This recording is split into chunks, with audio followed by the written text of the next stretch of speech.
where we'll be live shortly. Be good fun. Yeah, great. Thanks. Yeah, it's just pinged up now. Hello everyone. I'm here with Charlie, and we're just having a chat about pricing, and thought it'd be really good to come into the Facebook group to continue our chat, because there's some good learning that comes out of it.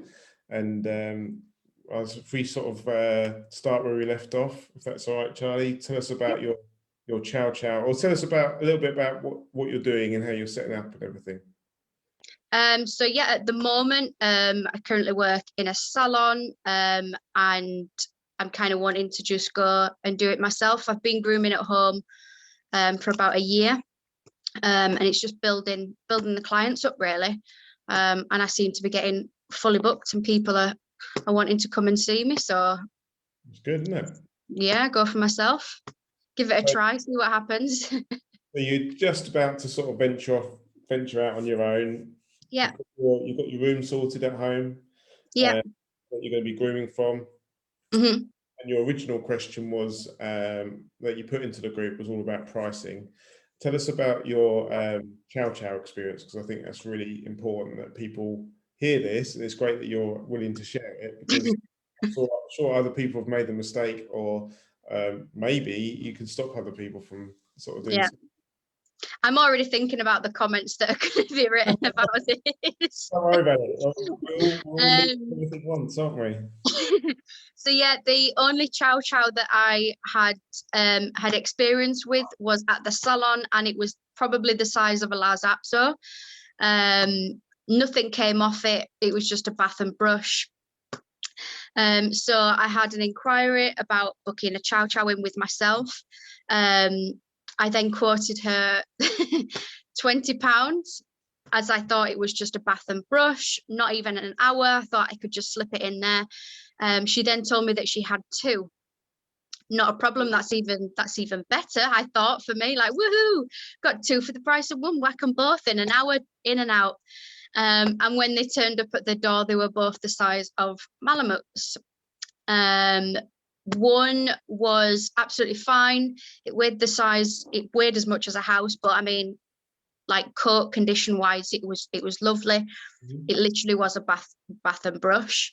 Now the black Chow blew exactly the same as what a husky would, and a lot of the coat came out. It took a lot of time, a lot of effort. The dogs were both very stubborn, so it took a lot of heaving and hoeing. So that in itself, I think, was worth the money, just to lift the dogs up. So yeah, I only charged her £40 for both dogs. And she was probably walking away rubbing her hands together. Yeah, she was. I mean, and then I cried. Did you actually cry, or? No, almost. I was in too much pain with backache after the size of the actual dogs. And how long did it take you to do it? So the fawn colour one, so the light colour, probably took me about 30 to 40 minutes to do. Nothing came off. It was in really good condition. And her coat, she didn't have a lot of coat, whereas the black Chow, I think, took an hour and a half. Yeah.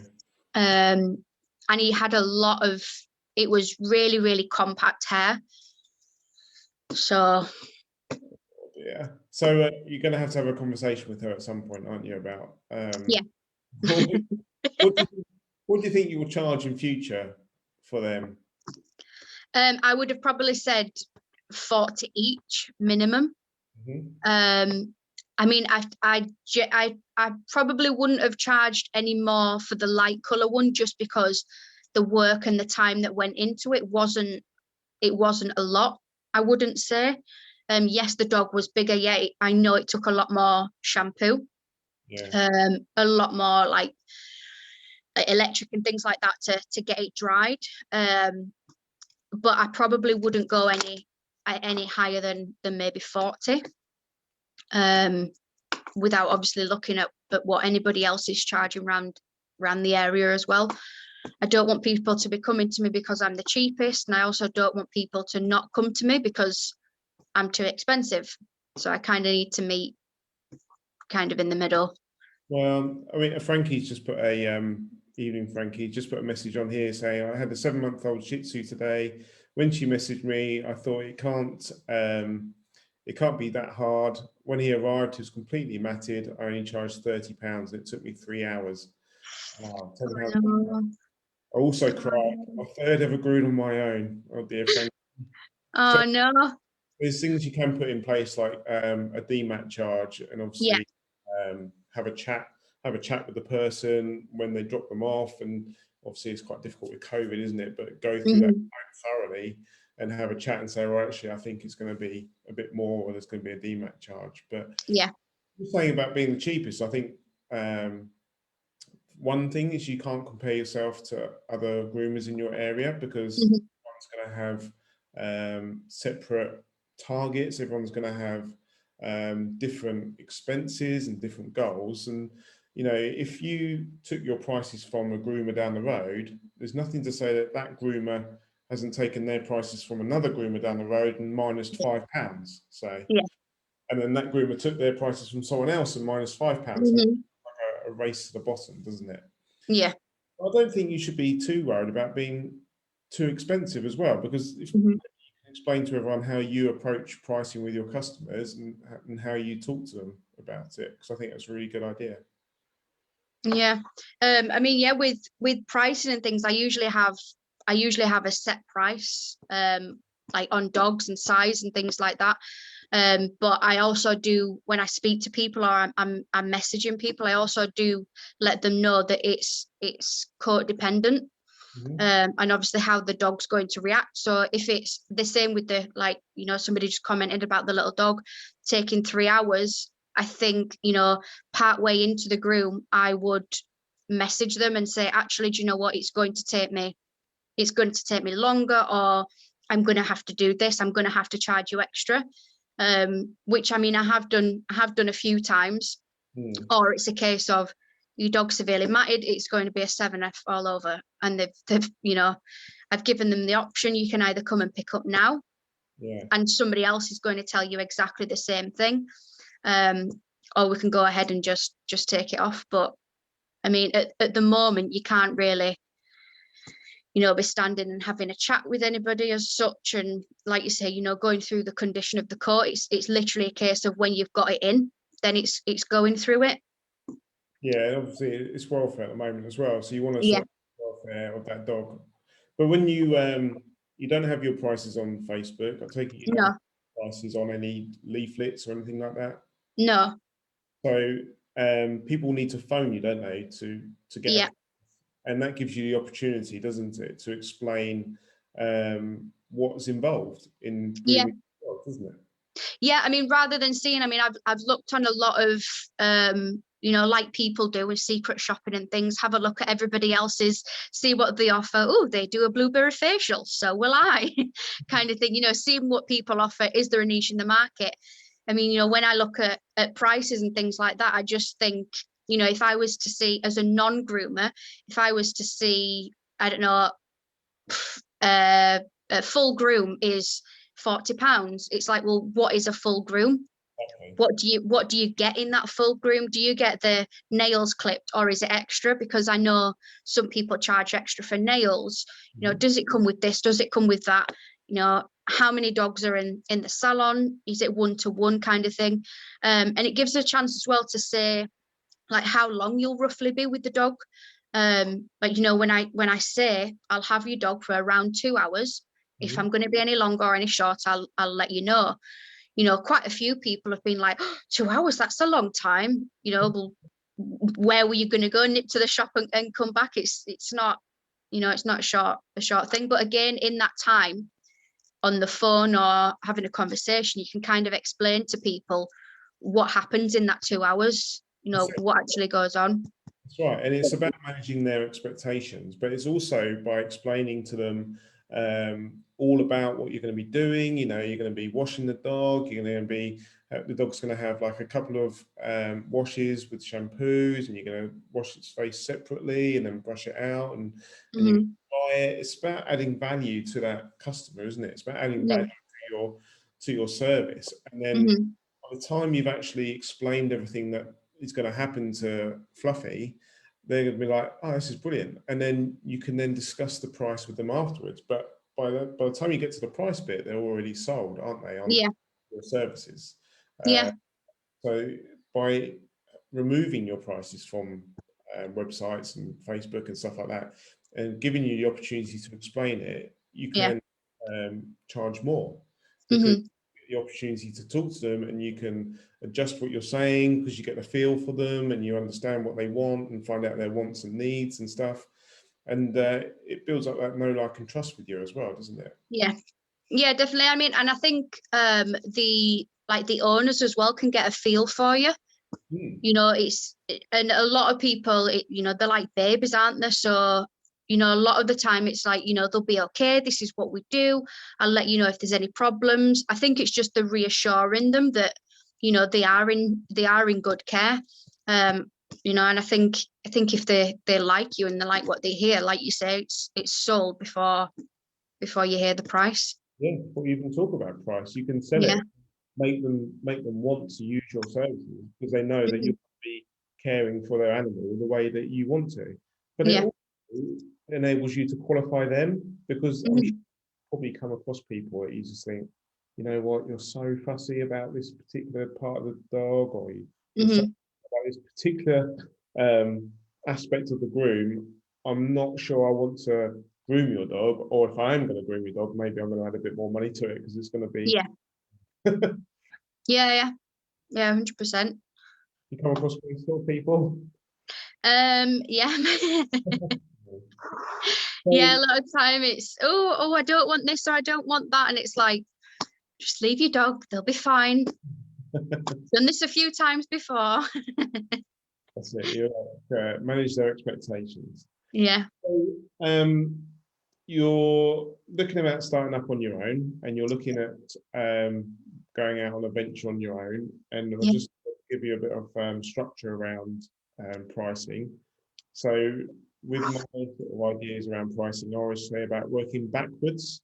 Okay. So you have like a sum of money in your mind that you want to sort of earn. Is there a bare minimum that you have to earn, or is there a salary that you'd like to achieve? Okay. Grooming?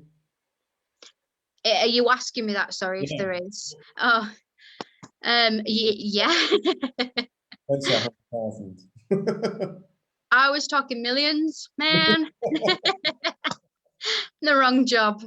I mean, I'd like to make a profit, but again, I wouldn't know what that would be without knowing what my costs would be. Yeah. So I'd have to work out how much, you know, my overheads are going to be, because it's okay me saying, oh, I want to earn 3,000 a month, but then actually my bills are 2.5 and I'm only earning a little bit on, you know, extra kind of thing. So I think, you know, I'd like to make a profit. Yeah. I think I'm going to have to work out what my overheads are before I kind of know what's reasonable. Yeah. So I did some maths earlier, and you know, we're looking at say like earning £30,000 a year. Yeah. So I based that on working 48 weeks a year. So Okay. 4 weeks off, and then working 5 days a week. Is that Yeah. something that you're looking to do? So, Yeah. I'd just like my weekends back. At the moment, I work Saturdays, and I'm like, oh. it does seem to be an industry standard, doesn't it? That, Yeah. and I always did wonder, actually. You know, I always thought, well, who's around during the week to use like a pet groomers? But Yeah. Saturdays aren't the busiest day. No. I mean, well, even when I'm not, you know, if I'm not at the salon or anything, I don't get anybody asking for Saturdays. If anything, it's usually evenings. I have a few people that I know with their jobs and things like that, and with childcare. they can only do evenings, which isn't a problem. It just means that I'll start later on in that day, or I'll do more dogs in that day, and then the next day I won't do as many. So I kind of don't wear myself out. Yeah, yeah. So what do you think on £30,000 a year? Would you want more, or would you want less, or? I mean, I'd be happy. I'd be happy with that. So that would be grooming. That would mean earning £625 per week, or £125 a day. 125. Now you'd probably be a sole trader. Yeah. So that you would pay just under £6,000 in tax and national insurance on that. Okay. So that works out about £25 a day. So out of that £125 a day, 25 quid of that needs to go in a savings account. Yeah. Separate. To put it, yeah, for the end of the ready for- tax year and things, yeah. Yeah. So that gives you like a very rough base to go on. And then when you can start looking at your overheads, you can start to adjust those figures. Mm-hmm. And then when you start looking at what I'd suggest is you sort of you start doing your grooming, and then you look at your average price that you're earning. Yeah. So if you have like, 4 dogs in a day, what's the average price of those 4 dogs and how much you make in that day? And then that gives you a very rough idea as to whether you need to put your prices up or whether they're stable. But then you've got like you were saying earlier, you've got your teeth cleaning as well, haven't you? Which is a good add-on, and that is very good at increasing your average price very quickly. But I don't think. What do you think about £125 a day? Do you think that's doable, or? Yeah, definitely it is. It's definitely doable. I usually do 3 to 4 dogs a day. Yeah, So average of £31 a dog, isn't it? yeah. I think you'd smash that. Yeah. Quite easily. Well, if I don't have many chows in. If you don't do many at £40. If I don't do any chows, I'm halfway there. Well, if we did, how many dogs do you think you could do a day? So usually I do 3 to 4 dogs a day. 3 to 4.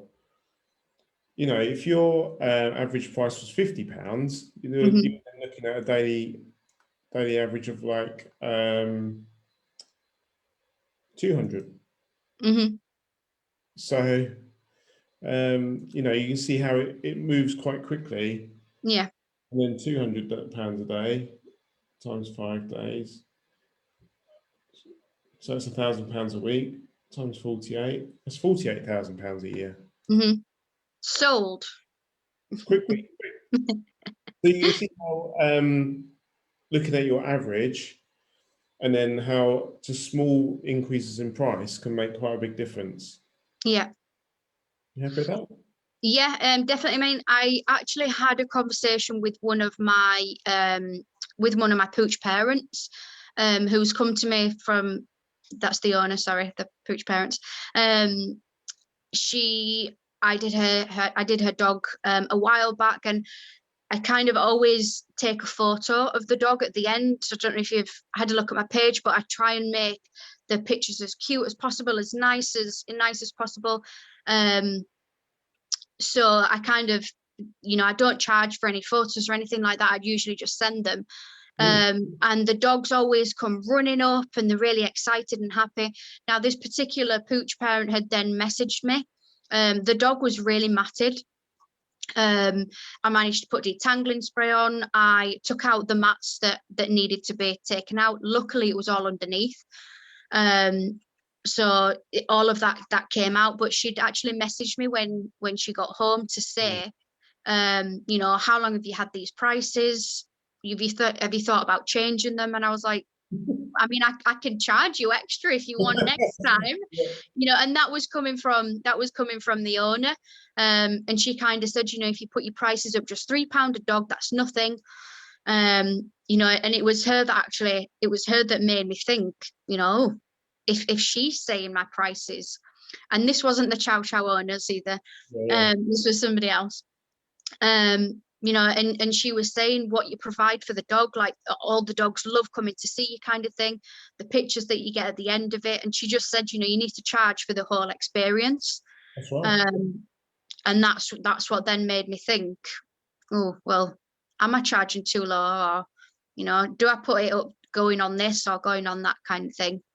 You know, um what she's saying, in a roundabout way, is she's seeing your value. She's seeing the value that you're giving in your service, and the great things that you're doing for her dog. So she's seeing that value and saying, I'm more than happy to pay more for that value.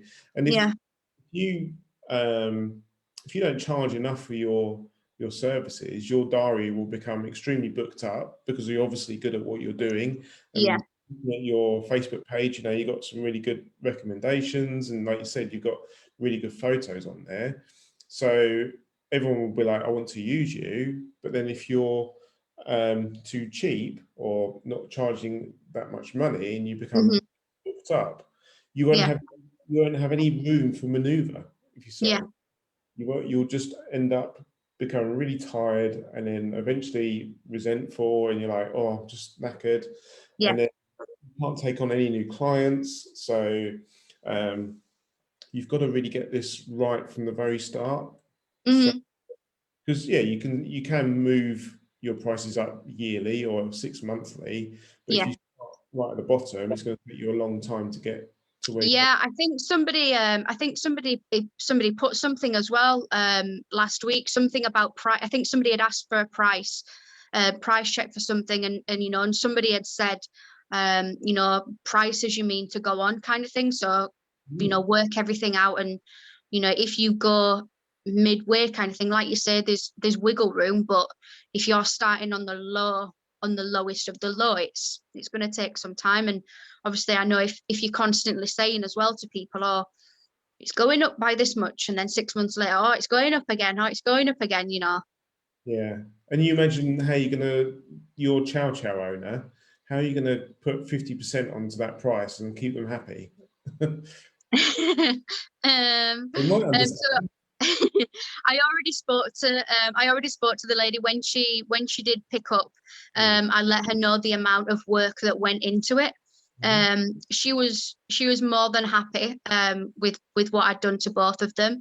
I mean, by no means did I think, do you know what? Oh my gosh, I'm getting £20 each out of these dogs. You're getting a bath and a quick dry. Like I put my all into it. mm. um, and she could kind of see that as well when she picked them up. They looked like new dogs. But I mean, I did speak to her and say, you know, I'm looking at my pricing and things like that, and what I'm going to be charging. I mean, she wanted to book in there and then again, and I just said to her I'd contact her, or if she lets me know when she wants to book them in.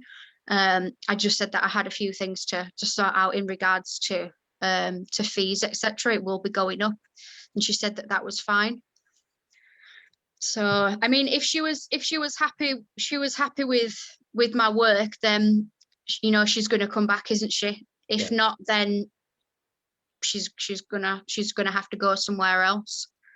Yeah, that's it. And you know, you can you need to ask, you need to talk to her about it, don't you, and see what Yeah, does. yeah. Well, it's great. Thank you for sharing your honesty around your prices, and it's been a great little chat. Oh, Uh, brilliant. Thanks for that.